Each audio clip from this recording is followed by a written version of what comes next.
Hi everyone, in today's Instagram story, we're revisiting an important conversation we started here in a story last winter. In that story, we introduced you to the resources available to survivors of sexual assault. We also explained how important it is that all students at BYU know what those resources are, especially to be able to help a friend who may need them. Today we want to continue this conversation, specifically addressing the important topic of consent. You've obviously heard the word consent before, but what does that really mean in terms of dating and relationships? We're going to talk about that and utilize faculty and staff members here on campus who want to lend their voices to this important topic.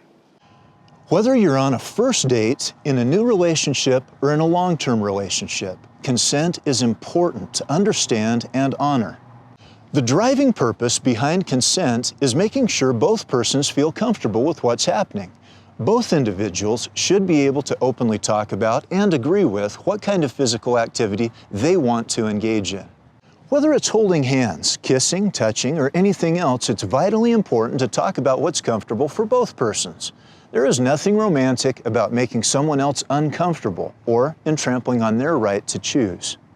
You might already be thinking about how talking about this stuff might be awkward or embarrassing or might even kill the mood. But sorry, we have got to get over that line of thinking and start really talking.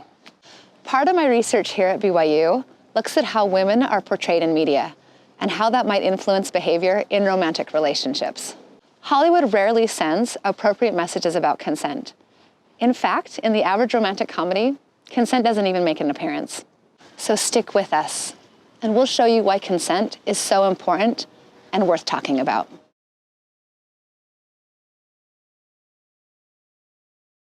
Consent means communicating every step of the way. Even something as simple as holding hands requires a yes to move forward.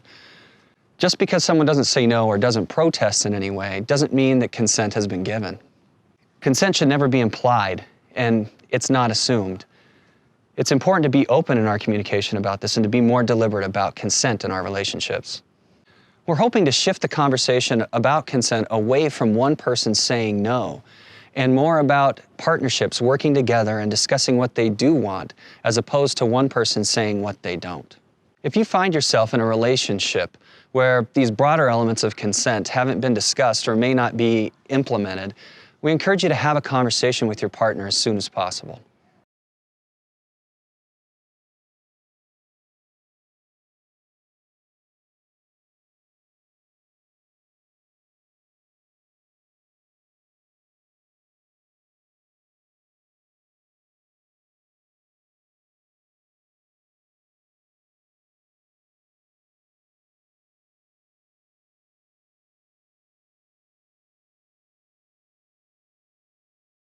You don't need to approach consent solely from a religious perspective to understand it, but our religious beliefs can and should give us added understanding of why consent is important. As members of the Church of Jesus Christ of Latter-day Saints, we can look at practicing consent as a way of respecting agency. At its very core, consent is a way to respect the eternally important and divine gift of agency that God has given us.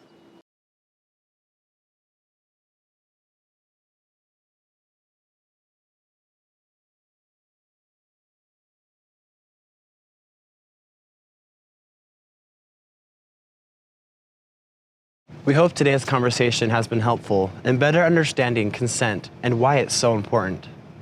If you have further questions on the topic, send us a DM and we can continue this important conversation.